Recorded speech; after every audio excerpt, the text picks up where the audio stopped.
flooring, can exaggerate motion when a structure settles. Officers entering unfamiliar spaces also experience heightened alertness, which can amplify normal environmental sounds. However, body cameras are designed to capture objective reality. When those cameras record objects moving and officers reacting to unseen stimuli, viewers naturally question what they are witnessing.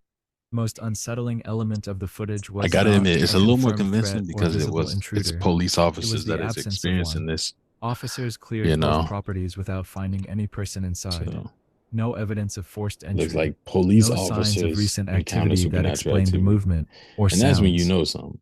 When a police officer or police officers encounter supernatural activity, that's when, you kind of start to question, like, hey, is this actually real?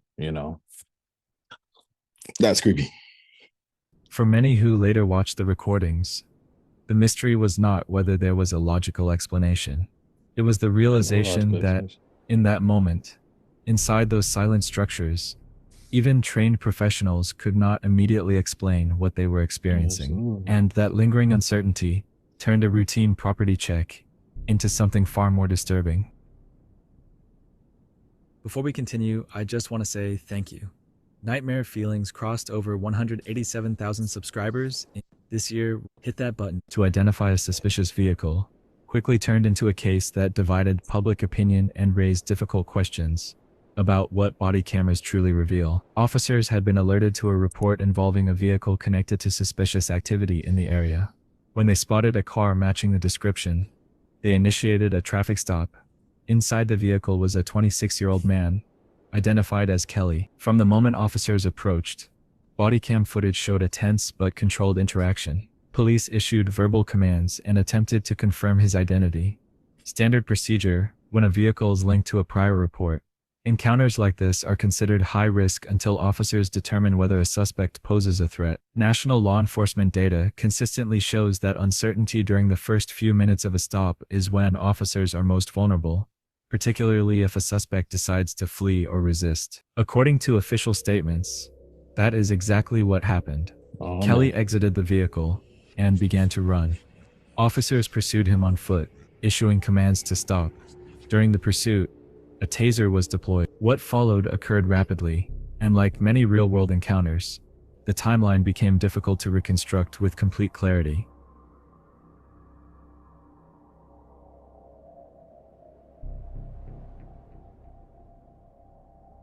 Just took off. Yeah, that's why I couldn't be a police officer, man. It's crazy.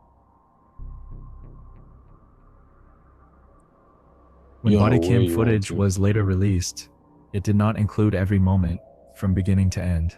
Instead, viewers saw segments of the interaction that authorities determined could be made public. Police stated that during the pursuit, Kelly had been armed and that a weapon was recovered near the location where he fell.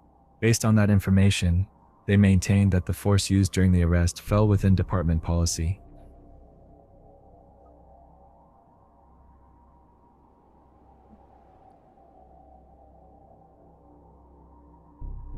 So it don't seem like much happening yet.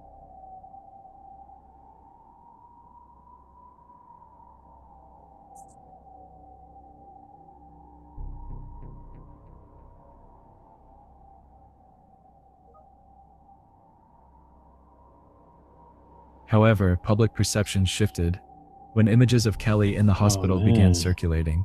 His family claimed the injuries he sustained appeared severe and inconsistent with the official narrative. They argued that the video provided to the public did not fully explain how those injuries occurred and called for a more transparent investigation. You're tased and you fall.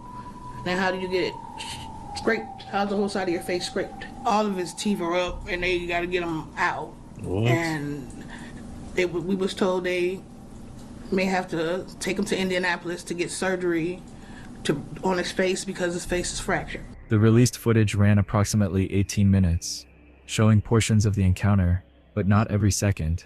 For some viewers, what they saw supported the police account of a suspect fleeing and being apprehended during a lawful pursuit. For others, the absence of continuous footage created doubt. Without a complete timeline, they questioned whether critical moments had been left unseen. Medical experts often note that serious injuries can occur during pursuits, especially when a person falls at high speed or loses muscle control after being tased. Tasers are designed to temporarily override voluntary muscle function, and when deployed while someone is running, the sudden loss of control can result in uncontrolled impact with hard surfaces. Even so, the extent of Kelly's injuries led many to question whether those factors alone could account for what happened. Authorities confirmed that an internal investigation had been opened. Crazy. All right, y'all, we're gonna pick this back up. We're gonna pause this for now. We're gonna pick it back up. Cause I gotta work. All right, y'all, we are back. Make sure I share the screen. And let's continue. Let's continue. They also stated that additional details would not be released until the review was complete, a standard approach in cases involving use of force. While such investigations are intended to ensure accuracy and fairness, the lack of immediate answers often intensifies public scrutiny. This case reflected a broader, national conversation about body cameras and accountability. Since their widespread adoption in the mid-2010s, body cams have been promoted as tools that bring transparency to police interactions. Studies have shown that, in many instances, body camera footage reduces complaints and clarifies disputed encounters. Yet there are also cases where the footage itself becomes a focal point of controversy, especially when only portions are released or when what is visible leaves room for interpretation. In Michigan City, two competing narratives emerged. One relied on official statements and the available video, suggesting that officers acted within policy during a rapidly evolving situation. The other centered on family concerns and the visible outcome of the arrest, raising questions about whether the full story had been captured or shared. Between those perspectives lay an uncomfortable uncertainty. Body cameras are meant to provide clear, unbiased documentation, but as this incident demonstrated, even when cameras are present, they do not always resolve every question. Sometimes they simply record a moment that continues to be debated long after the footage ends.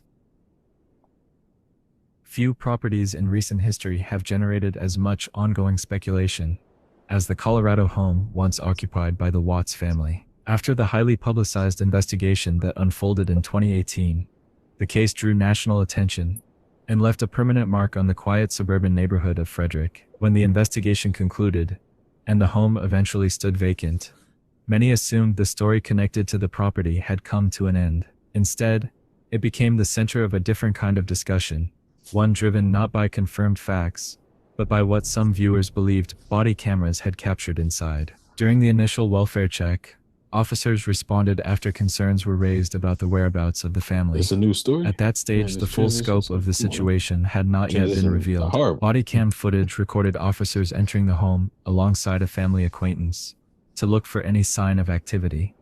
The atmosphere inside appeared calm, but tense. Personal belongings remained in place. Nothing seemed immediately disturbed. It was only later, when the footage was reviewed and circulated online, that certain moments began drawing intense attention. As one officer moved through the interior with the camera running, the staircase came briefly into frame. For a fraction of a second, some viewers believed they saw a small shape near the top step. Others insisted it was merely shadow and motion blur, a visual distortion caused by low light and movement. Digital video experts often note that body cameras, particularly older models used during that period, can produce compression artifacts that create fleeting shapes when lighting conditions shift rapidly. Still, the clip spread widely. Viewers replayed it repeatedly, attempting to determine whether what they saw had any clear explanation. I'm about to unsubscribe, man. Attention shifted to the audio. While officers stood inside one of the bedrooms, faint sounds were picked up by the Bodycam microphone. To some listeners, the noise resembled distant voices. Others claimed they heard what sounded like a child's giggle coming from inside a closet. Importantly, none of the officers present reacted in real time. Their behavior suggested they did not perceive anything unusual during the actual walkthrough. Only later, when the footage was replayed with heightened scrutiny, did the audio become a focal point. Audio specialists often explain that Bodycam microphones are highly sensitive and designed to capture a wide range of frequencies. In quiet environments, This guy talks too much, man. Like, he talks a lot. Goodness. They can record subtle background sounds, such as air vents, distant traffic, or structural creaks that may not be noticeable to the human ear at the moment. When isolated and replayed, those sounds can take on different We watching it though. interpretations, We doing the especially in voiceover, emotionally but charged man, contexts. Months after the property had been vacated, officers were called back again. A neighbor reported seeing lights activate inside the garage and claimed to have noticed movement through a window. Given the home's history and its vacant status, the report prompted another careful entry. Bodycam footage from that return showed officers moving through the house with the same caution as before.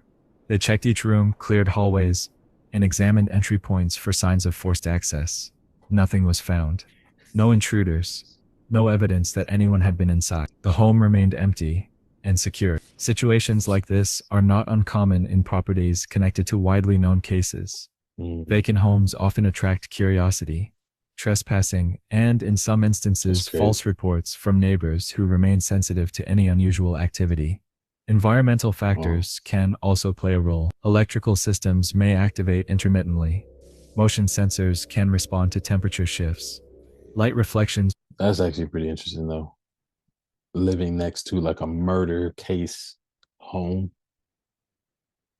like living next to something like that, and then having to like, I guess, like imagine yourself peeking out at nighttime. Look, like if my neighbors, if there was a murder next door to my house or something like that, man, I'll be looking all over the place trying to figure out what's going on, what they doing. And if you see anything and you know that it's supposed to be vacant, man, yeah, that's kind of creepy. From passing vehicles I'll can be create calling the appearance 911 of movement every second. through windows. Yet the combination of the earlier body cam footage and the later call to the same property created a narrative that many viewers found difficult to dismiss entirely. For some, the explanations rooted in technology and environment were sufficient. For others, the footage carried an emotional weight tied to the events that had unfolded there, making every unexplained sound or shadow feel more significant. The officers who entered that home were performing standard welfare and security checks. Their purpose was procedural, not investigative beyond ensuring safety. Still, the body cam recordings from those entries became some of the most discussed and analyzed law enforcement clips to circulate online in recent years. What makes them so enduring is not a confirmed anomaly or proven mystery.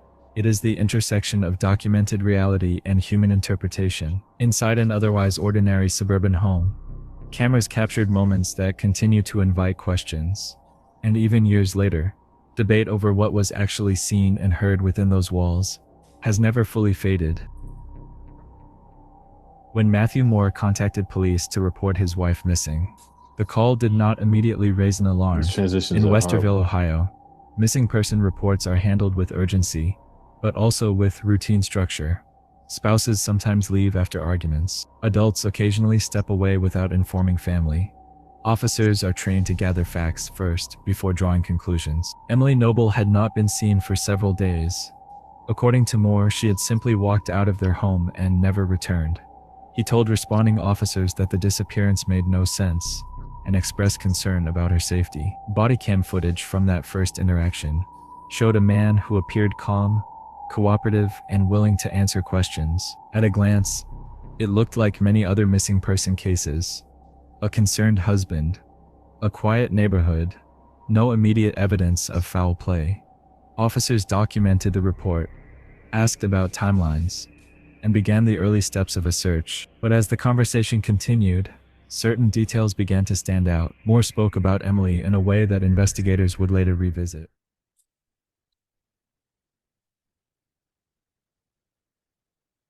All right.